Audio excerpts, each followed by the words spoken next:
All right, hello everybody, it's Dr. Natalie Horan here again at the Mommy Meet and Greet, and now I am going to be chatting with Stacy here. And so Stacy is a lactation consultant, lactation specialist, but much different than what maybe a lot of you may have already previously experienced or even know about. So I'm so excited to talk to you about what you do and where you come into play, the extent of what you can do, because not only are you a lactation specialist, but you started off as a dental hygienist. Yeah. Okay, and so I'm talking about this very specifically because as we start to go further into not only for mom and baby to have a fantastic relationship for breastfeeding purposes, but there's things that can get in the way Absolutely. of why maybe mom and baby can't have that relationship. Sometimes mom thinks it's her, or we can find out maybe it's baby, or maybe there's other things going on. So Yeah. Stacy, let's start chatting. How does this all start? Yeah, so I started in the dental field. I did dental hygiene for about 10 years or so. I worked in private practice. I did some public health work, and then I had my son, and we had all the challenges. I prepped for birth. I knew what I wanted, and then had a baby that couldn't eat. So learned about tongue ties, and then I decided, oh, this is what I need to do. So kind of traveled down the tongue tie path, and there's a whole lot of information out there about what's a tongue tie and is it a problem and what do we do, and trying to figure out that optimal timeline. Right. So when I first started, it was all about like, let's do a procedure and let's do the surgery and everything's going to be great. And then it doesn't always work that way.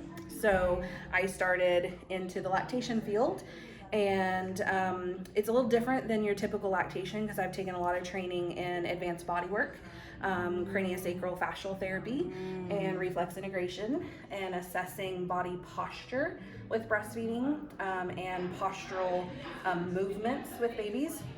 And so learning what their body is doing and why it might be affecting their breastfeeding and their oral function.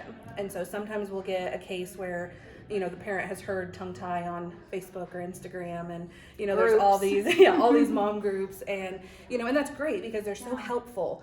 But what we're learning is that sometimes it's straightforward, and there's tissue that's in the way, should have went away in utero, and it didn't.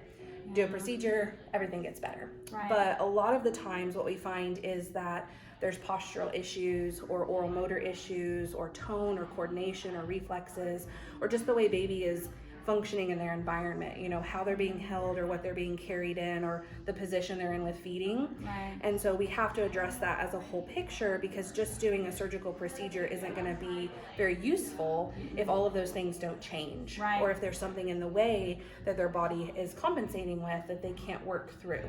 And so I work with all ages, but with infants, I'm really looking at, can their reflexes express appropriately?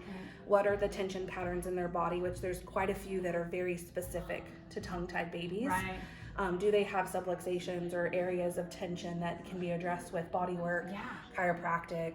I give some home program exercises, oral function so we can get the tongue moving, posturing with the breastfeeding, and then we kind of put a plan together and decide, okay, are we making progress? Are we hitting walls? Do we need to do this procedure? Do we not? And if we do, we prep for it just like you would any other surgery. You have to have therapy. And you have to look at the body and the function, not just clipping a tongue tie or even lasering a tongue tie.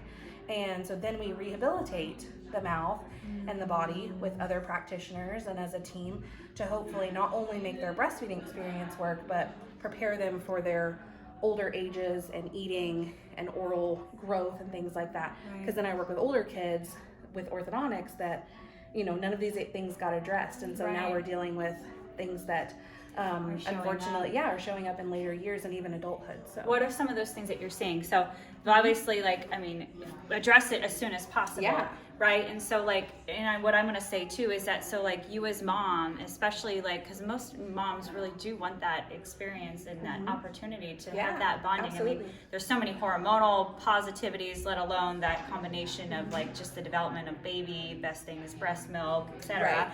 Right?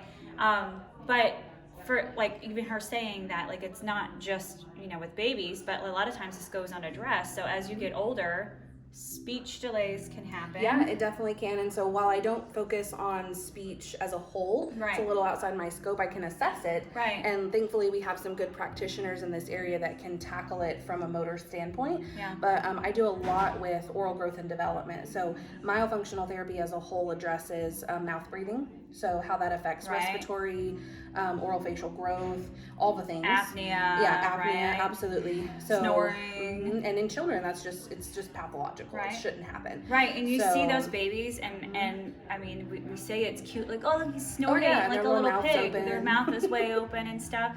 I mean, I was a mouth breeder. I still kind of am a mouth breeder at all times, but luckily, like, I've got my inflammation down and stuff like that. And you know, cognitively, where a child's just like, well, this is how I breathe. Yeah. You know, this is easy. Why do I do something different? He's always been like that, right?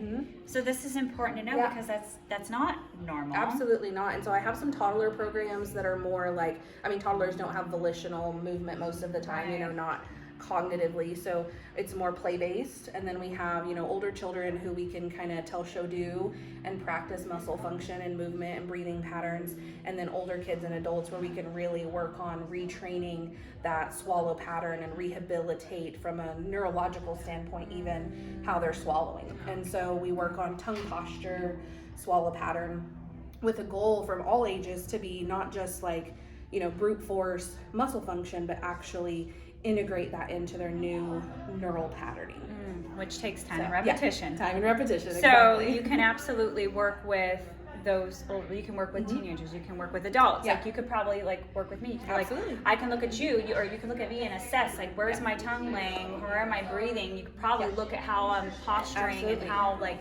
And sometimes, you know, I can't do it all myself, right? We need chiropractors, we need, you know, other therapists, we need, like, I work with some orthodontists that, you know, I can't fit a tongue in a palate that doesn't have any room. So sometimes we have to grow, even in adults, we have to do, you know, some more orthopedic things. I had to have an expander put in my mouth because I sucked my thumb as a child, so the roof of my mouth formed to the shape of my thumb. And now we're realizing that some adults, even that had expansion, maybe didn't have enough.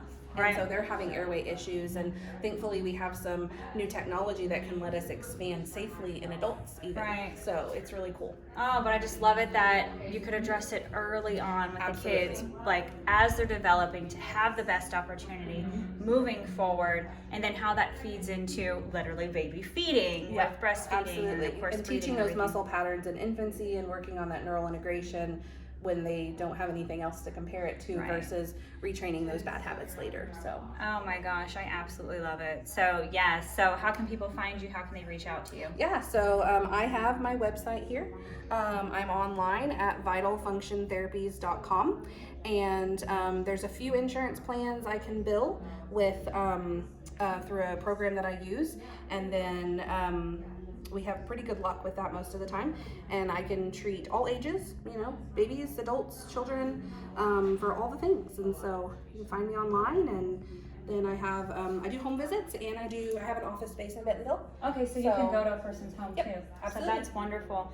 And so absolutely love it. Reach out to Stacy. This is so powerful, so important to know, and I'm so happy to know that you're here in the local area, that we have these resources, and you don't have to just think there's only one way to tackle a situation, and it's always better, I think, to go least invasive first, find out, try that out, literally try it out, and get the knowledge before you go more invasive. So absolutely. Thank you so much, Absolutely. Stacey. Thank you for having me here. Absolutely. Bye now.